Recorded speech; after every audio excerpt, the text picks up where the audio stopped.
Assalamualaikum warahmatullahi wabarakatuh. Dalam tradisi Islam, Nabi Syis dianggap sebagai salah satu nabi yang diberikan hikmah dan ilmu pengetahuan yang luas oleh Allah.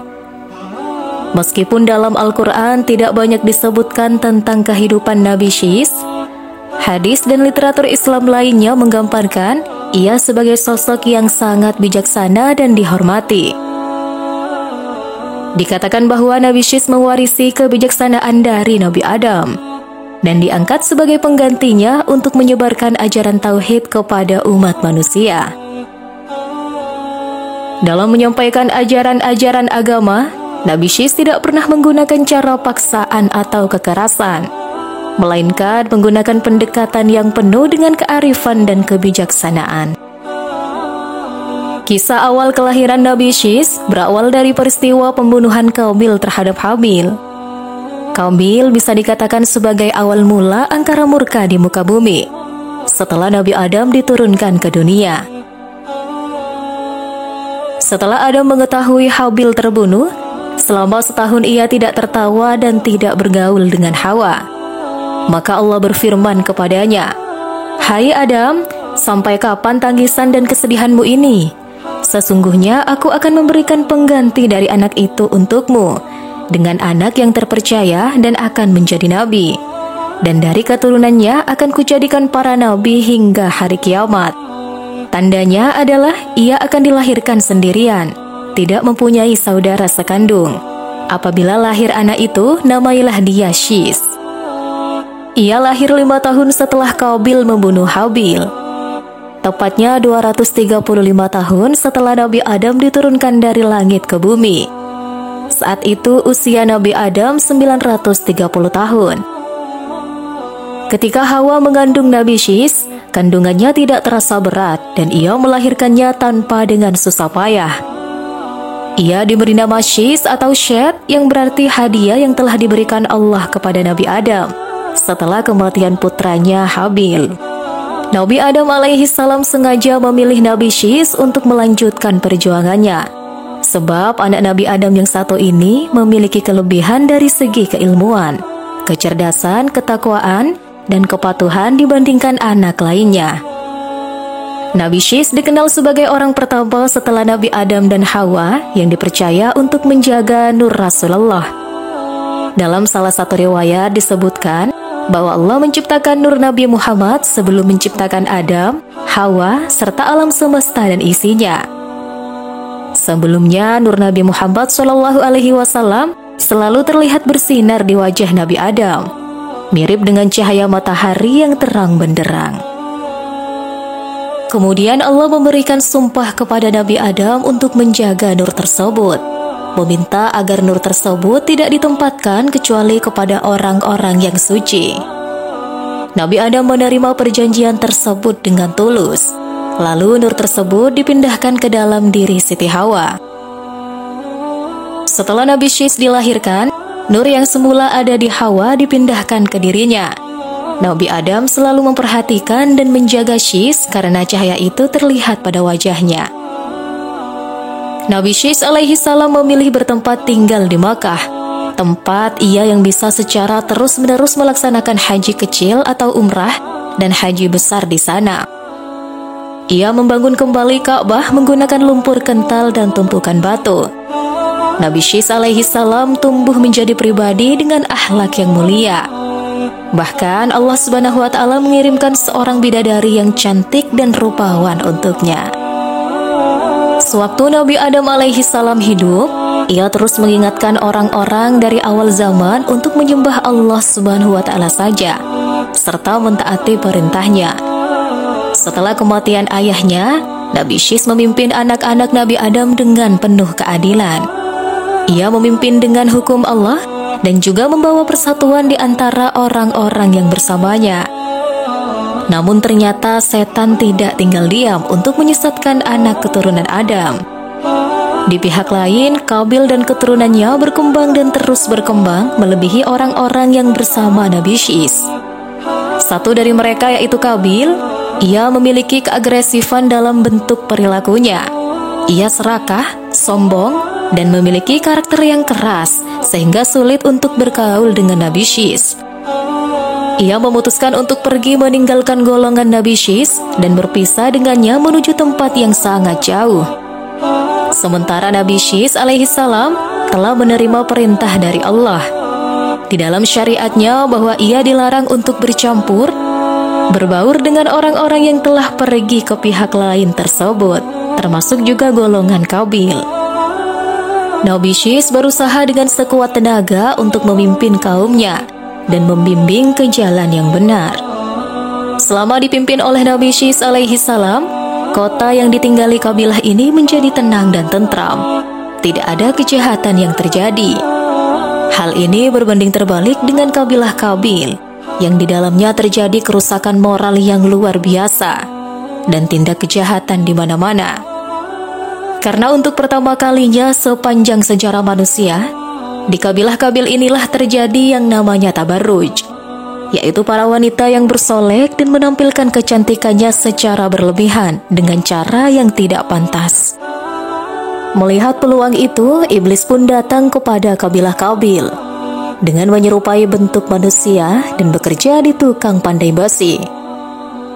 Di tempat inilah iblis membuat seruling, dan dengan seruling itu ia mengenalkan bunyi-bunyian dan nyanyian yang tidak ada faedahnya pada semua orang, sehingga membuat mereka semakin lalai mengingat Allah. Suatu ketika kabilah Qabil memainkan musik dan nyanyian yang semakin lama semakin keras. Suaranya pun terdengar sampai ke pegunungan tempat tinggal Nabi Syis alaihissalam dan kaumnya. Orang-orang kaum Nabi Syis alaihissalam yang mendengarnya merasa bising dan menjadi penasaran, karena sebelumnya mereka sama sekali tidak pernah mendengar suara-suara itu. Akhirnya beberapa pemuda dari kaum Nabi Syis alaihissalam turun dari gunung dan mengecek apa yang sedang terjadi di sana. Sesampainya di lembah tempat kabilah Qabil bermukim, para pemuda ini mengintip kegiatan yang sedang dilakukan oleh kaum Qabil. Menurut riwayat dari Abdullah ibnu Abbas, perempuan dari kabilah Qabil memiliki paras yang cantik, sedangkan laki-lakinya kurang tampan. Sementara perempuan dari kabilah Nabi Syis kurang cantik dan laki-lakinya memiliki paras yang sangat tampan. Ketika para pemuda ini melihat para wanita dari kabilah Qabil, mereka takjub akan kecantikan yang dimiliki oleh wanita keturunan Qabil. Ditambah mereka tidak menutup aurat dan berdandan secara berlebihan. Akhirnya para pemuda itu kembali ke atas gunung dan mengabarkan kepada pemuda lain bahwa di lembah sana ada sekelompok perempuan yang sangat cantik. Secara berbondong-bondong, para pemuda kaum Nabi Syis alaihissalam turun dari tempat mereka menuju lembah di mana kaum Qabil sedang melaksanakan perayaan. Kemudian mereka melihat para wanita yang ada di sana memiliki paras yang sangat cantik. Dengan keadaan demikian, mereka mulai bercampur baur antara laki-laki dan perempuan. Hubungan mereka yang bebas tanpa batas membuat hawa nafsu bergejolak dengan sangat keras. Alunan musik yang mendayu-dayu yang pada akhirnya membuat mereka melakukan perzinahan dengan bebas sesuka hawa nafsu mereka.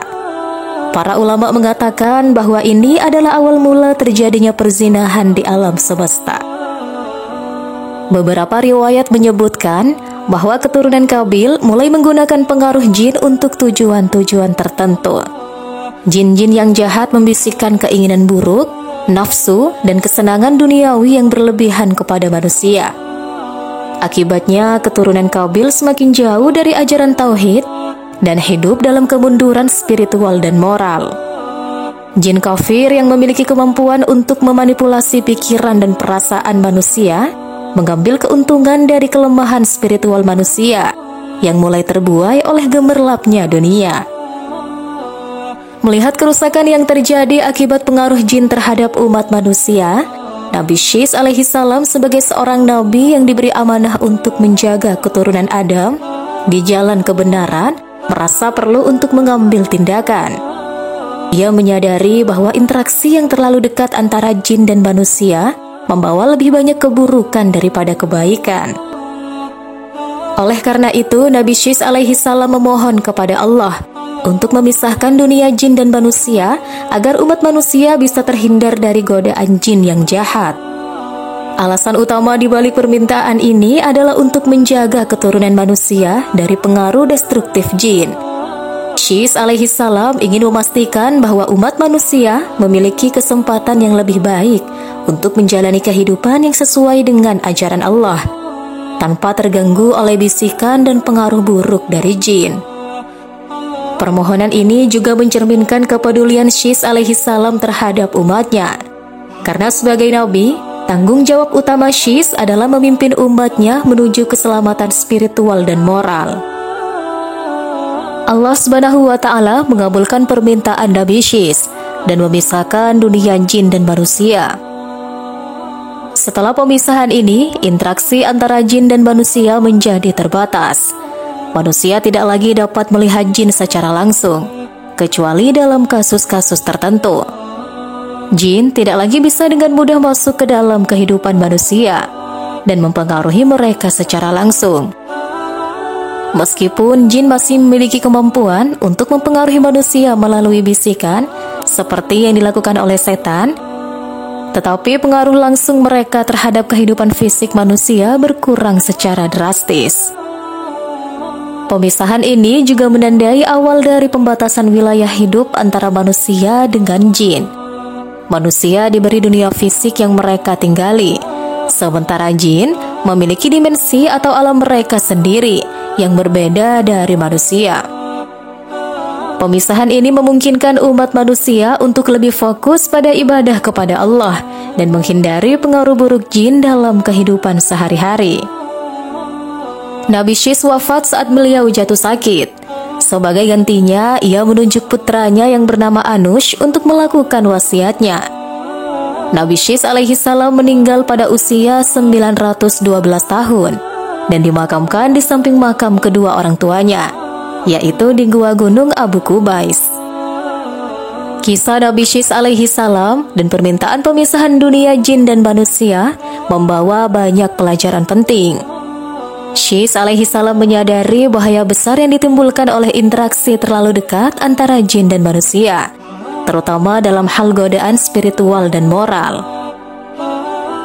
Dengan memohon kepada Allah Subhanahu wa Ta'ala untuk memisahkan kedua dunia ini, Syis alaihi salam menunjukkan kepedulian besar terhadap umatnya dan keinginan untuk menjaga mereka di jalan yang benar. Pemisahan ini merupakan rahmat dari Allah yang memungkinkan manusia untuk hidup lebih tenang, bebas dari pengaruh buruk jin, dan lebih fokus pada pengabdian kepada Sang Pencipta. Ia memahami bahwa setiap individu memiliki kecenderungan dan kebutuhan yang berbeda, sehingga mampu menyesuaikan pendekatannya dengan situasi dan kondisi yang dihadapi. Kehadiran Nabi Syis sebagai penyebar ajaran tauhid memberikan contoh bagi umat manusia tentang pentingnya berkomunikasi dengan lembut dan penuh kasih sayang dalam menyampaikan pesan-pesan agama. Pendekatan ini tidak hanya menciptakan lingkungan yang lebih inklusif dan ramah, tetapi juga memungkinkan pesan-pesan agama untuk diterima dengan lebih baik oleh umat manusia. Kisah dakwah Nabi Syis mengajarkan kepada umat Islam tentang pentingnya memperlakukan orang lain dengan penuh rasa hormat dan kebaikan. Bahkan ketika menyampaikan ajaran-ajaran agama yang mungkin kontroversial atau sulit dipahami.